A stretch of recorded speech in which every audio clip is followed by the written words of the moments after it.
Hello, everyone. Hello, hello, hello.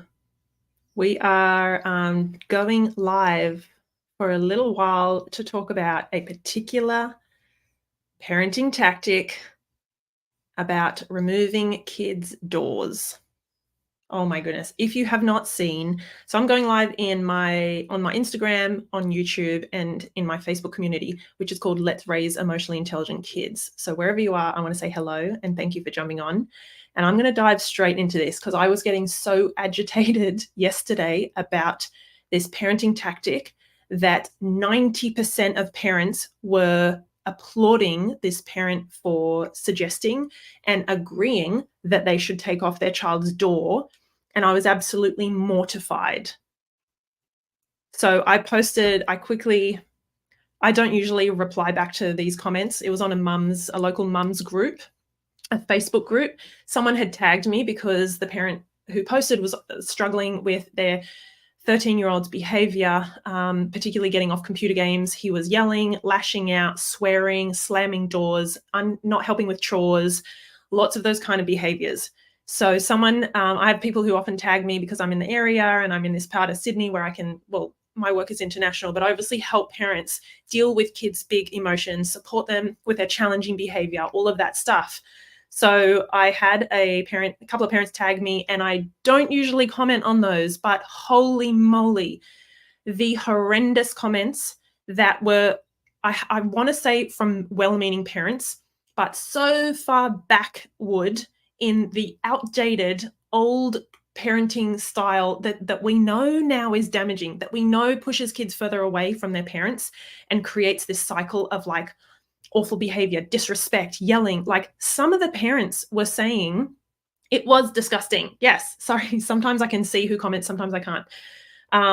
There were some parents, Lauren, hey. So I saw some parents saying, if your son's going to be like that, take his door off. He doesn't deserve privacy. That's a privilege. So in my mind, and this is not a new way of parenting. You guys who are either in this community or you're following my stuff, you know that this isn't some brand spanking new, like, oh, this is grounded in research. It is at least the last 20 years of what we know works with kids, works for parents and the family dynamic, brings them closer together, builds this sense of trust, mutual cooperation, problem solving, collaborative, did I say respect? The amount of parents who were saying, take his door off, and they said, yep, that happened to me, and I learned quick smart. They were saying, a couple of parents, like, just remembering it, saying, take your print out some pamphlets on rehoming and boarding school and leave them where he can find them. Like these, I was blown away. Hey, Elaine, I have to be careful with how passionate I am because I know a lot of parents in that group who will not want to hear what I have to say, and they think this is soft, permissive, gentle parenting that's going to make that kid rule the roost and never contribute. And I'm like, whoa, you guys get it. We still can have boundaries and limits around behavior and what's acceptable and what isn't. We're not about to let our kids, stay on games all night, eat 20 pounds of sugar every day. But the way that these parents were suggesting that this beautiful mum, struggling mum, deal with her son, I could see plain as day that this was any of these tactics were going to push the parent and child further away from each other. Some of them were suggesting that the parent does the exact same thing. Some of the things were listed were putting toothpaste on his pillow or under his pillow, slamming door, yelling back at him. One parent said, you've got to teach him that you're the alpha and that what you say goes. And if he swears at you, you swear right back at him and tell him how to get in line. Otherwise he's out. Like absolute. Oh, don't forget to give him the belting. Yeah. He just needs a whooping. He needs a belt. Like, I'm like, guys, are we in the old ages where kids are second-class citizens, where they don't have a voice, where for a period of time, who knows what that is, they need to fall in line, be compliant and obedient and not speak up. But then some magical later period of time, we want them to be confident, to have their voice, to speak up when an injustice is happening, to challenge authority and the way things are running in the world. Like, don't we want those kids? Oh, but when they're young, you need to pummel into them and teach them who is boss. Like, I think you guys can see how distressed I was. I messaged a few friends, a few parent coach friends, and just people who get this stuff. And I was like, oh my God, like, can you please just jump on and balance the comments? Because so many were applauding so many likes for these comments. Take his door off. You show him who's boss, and privacy and respect is that has to be earned. I'm like, hold on. So what you're saying is you want your child, we want our children to be kind, respectful, contribute, listen to each other, have empathy, right? And to be fair and respectful. And yet what you're modeling is the complete opposite. That when someone isn't listening, when your child isn't doing what you want them to do and they're not listening to you, you use whatever tactics you have to make them. You pummel them into the ground. You show them who is boss. Force, control, coercion, threats and punishment, that'll do it. Then you'll get him in line.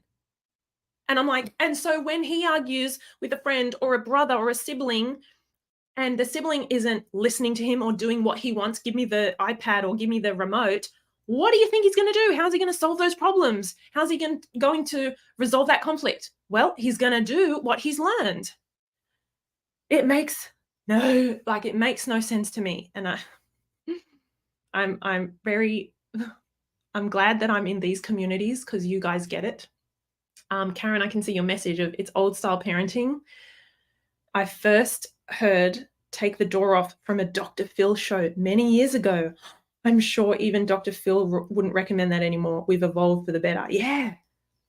And the other thing is I saw some parents saying, I had my door taken off. I was smacked and I was this and that, and I turned out fine. There was one parent who she said, I did turn out fine. And I knew never, ever to disrespect my parents. And my kids now would never dream of it. They are so good. They're so obedient. And I was like, okay, so how did you get to that point where your kids will not even challenge you? They'll not even ask questions. They wouldn't put a toe out of line for fear of what may happen to them and how you may react. Like, I'm putting it out there. I feel safe in these communities, but I can't go that far on these parent page, mum pages, because I'll get probably hammered. But I think their ears, respectfully, I think their ears are not open to it, because this is the way I was raised. I turn out fine. What's wrong with it? And I want to say, please look at the rates of anxiety, depression, substance abuse, self-harm, suicide. Look at the rates. We are far from fine, people. Thank you, Vivek. These folks did not turn out fine. Fear is not respect. Thank you. If you guys, like, Vivek is an incredible speaker. He's on all the platforms as Meaningful Ideas. He's on the summit that's coming up at the end of this week. I didn't come here to say this, but tiny plug, the Raising a Resilient Child Summit that I'm co-hosting is starting on Friday, and Vivek is a speaker. And I'm so, so glad. I will follow him everywhere because I love his work. So Karen, this is so common on these Facebook pages. And I was so just so disheartened to see so many people jumping on the bandwagon saying, yep, you've got to keep this kid in line. You've got to take away all his devices, take away his door, take away anything. I think one parent said, take everything out of his room until he capitulates, right? Until he gives up and gives in, and then you win. And I'm thinking, and then how is that boy going to feel towards his mum? Does he feel respected? Does he feel loved? Does he feel cared for? Does he feel connected? Does he feel like he can go to her when things get too tough, too hard, too overwhelming. His emotions, whether it be something at home that happened, something on the game, something with his friends at high school, is he going to go to her? Absolutely not.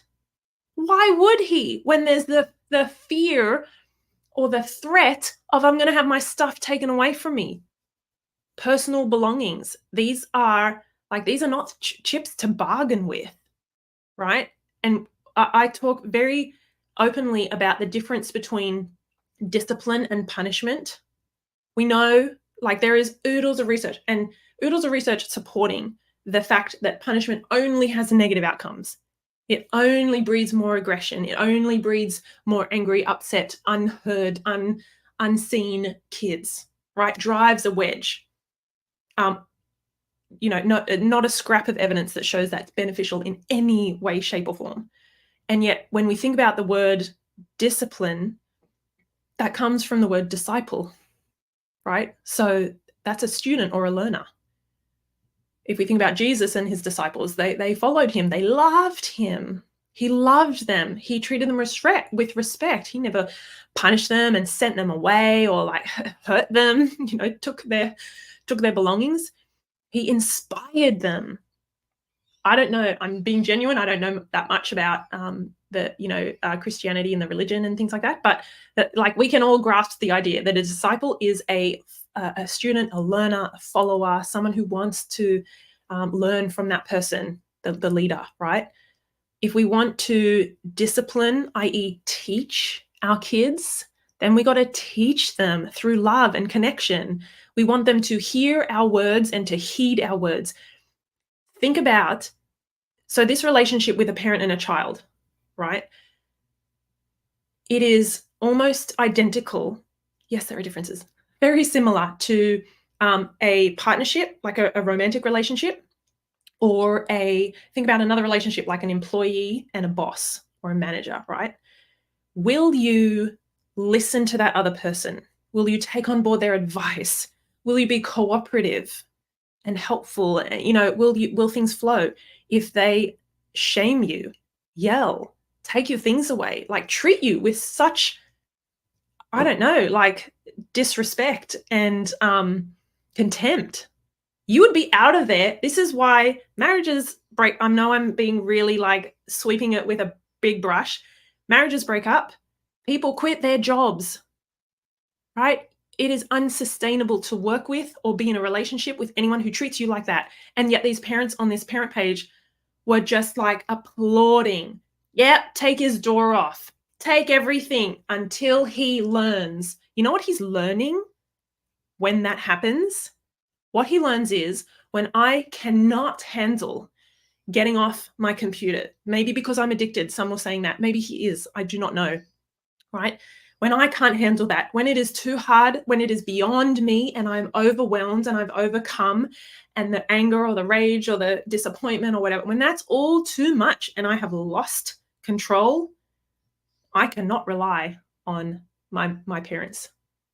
I will get punished for that, for not having the skills to deal with or to cope with that level of frustration or disappointment or anger, right? I will be told off. I will be threatened. I will be punished. I cannot ever go to them for help because look, when I'm in that space where I need the help the most, then I don't get it. I actually get the opposite. And hand on heart, I have worked with parents who have said, my boy is now 14, 15 or whatever, and he has left home. He's gone to a friend's or to his dad's, an example. Now he's left home. Sometimes kids cannot even wait until they're 18. Sometimes when they're 18, I've worked with parents who go, I really want to, help me with my kids. Oh, but I don't even speak to my parents anymore. First thing I was out of their house. I will not even speak to them. I don't care what they think. They were horrible people, full dissociation, disconnection. And I'm like, look what happened. I said, people will quit their job. Partnerships will break up. Kids cannot quit your home. They can't quit your family. But oh my gosh, they will either leave the first chance they get, because that's how they're treated when they're at their lowest or worst or most unlovable. There's a quote around that. When your kids are the most unlovable is when they need love the most. Like, this is where we're getting to. Thanks, Karen. Yeah, Louise, I saw this and I was totally shocked. Did you get a chance to reach out to her personally? She seemed to be struggling. So no, I didn't, because I had to regulate my own nervous system first. And I also questioned to myself, tell me if this is right or wrong, everyone. I didn't want to seek out. I left about maybe 3 to 4 comments. There was about 75, 80. That was yesterday. 90% of them were saying, take his door off. He needs to learn who's boss, who's alpha. He needs a beating. Like, if he swears at you, you swear right back at him and tell him who's effing boss, that he needs to get in effing line. Like, it was horrendous. I was mortified. And so I put a few comments and then I had to step away. A beautiful friend of mine, Melissa, who's another parent coach, said, Steph, you need an exit pass because this stuff is too emotional. And I said to her, I was like, you're right. And I am not perfect. You guys know that I am not perfect. And yet I have a level of emotional intelligence that usually would kind of protect me from getting this upset, right? I get horrendous comments on Instagram. Is worse than Facebook, because obviously when I put out a reel, that goes out to the whole, like, not followers, like 90-something% not followers. I get people who are not my tribe commenting horrendous things. I actually segue. I got a comment once that someone said I was raising school shooters because of the way I parented. I had people saying my kids are turning out snowflakes. I'm what's wrong with the world. My kids are going to be, soft, lazy, good for nothings. Like, I don't know. The list goes on. I should screenshot some of them because I think I just delete, because now with my emotional intelligence, I've been able to grow a bit of a thick skin. Anyway, not perfect at all. But I wanted to, I think, highlight, number one, that this kind of old style, outdated, damaging parenting is still alive and well and very thick in this culture, right? This is like roughly relatively educated people who, well-meaning, but had these horrific suggestions. So this stuff is alive and well, and it's up to us, really.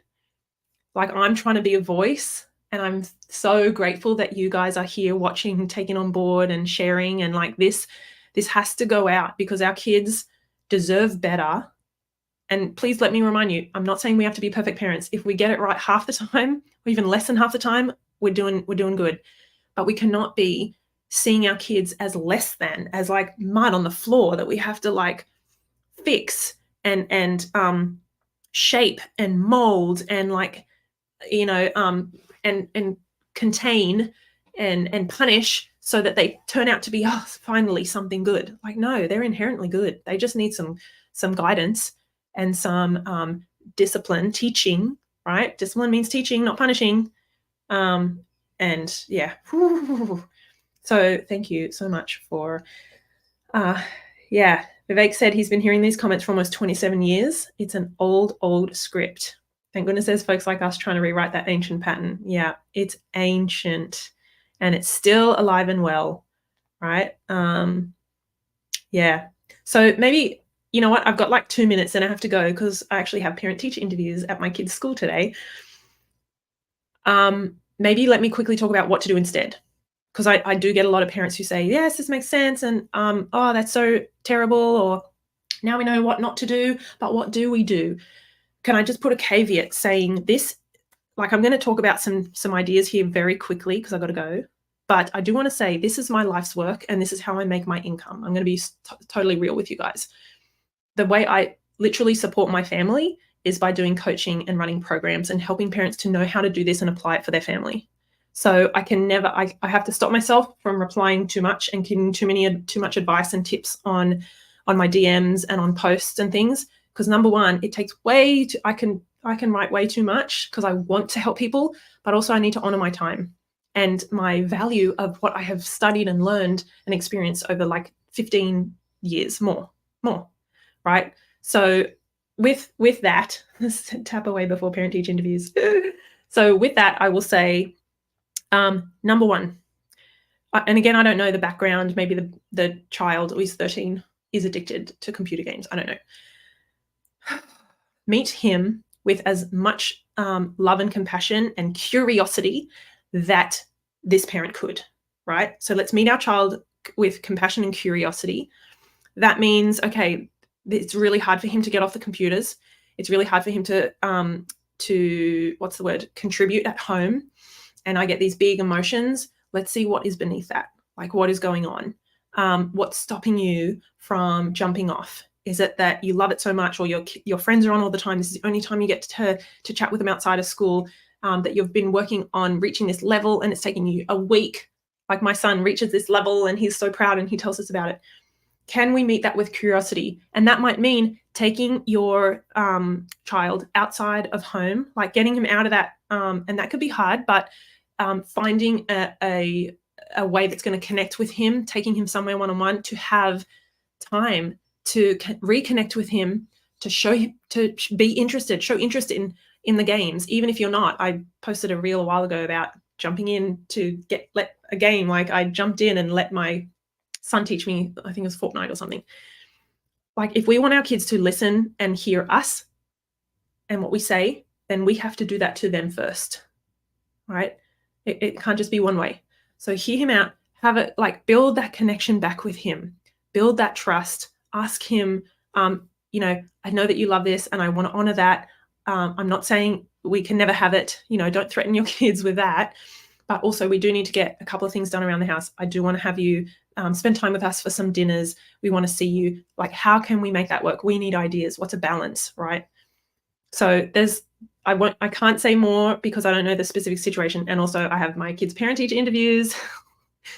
But there's so many. This is the stuff that I would go through with parents when we either go in a program. I've got my Evolve program, which parents come into. It's 6 weeks, and we go back and forth on these issues. Like, this is the stuff where you got to troubleshoot. Like, what's the dynamic? How long has this been going on? How old's your child? What do you say? Like, how's your energy when you poke your head around the door and you see he's on the computer again and it's 9 p.m.? How do you respond, right? What's your energy saying? Because they're picking up on that. So lots that we can do and not do. Maybe, I don't know if you guys want a separate video or a separate post on this. Who knows? But if you do, just say yes. And thank you for listening, because this really got to me. It really upset me. And I've had a few conversations with friends and people online. And I think it's something that really is very, very, very tough for parents to deal with. And like I said, that culture is still very, very thick in a lot of parents today. If you're just hopping on, I'm signing off, but I've talked about removing kids' doors, getting them off devices, teaching them who's boss, forcing them to get in line, and all the ways to try and get cooperation that are never, ever, ever, ever going to work. So please, I'm going to jump off. Go back to the start of the video. It'll be on, if you're watching it on live on Instagram or on YouTube, you can jump into my Facebook community called Let's Raise Emotionally Intelligent Kids, because it will stay on the feed there. It's not like those other platforms. So it's going to stay, download. It was alive, but you can rewatch it. And I would love, love, love to hear your comments. Has anything like this, did anything like this happen to you as a kid? Did you ever lose all of your items? Were all your toys thrown in the bin? Was your door taken off its hinges? And what else? We want to hear it. We want to acknowledge it. And we want to see if we can try to really overcome those and find much better ways to connect with our kids. Okay, thanks guys. Take care. Have a great day.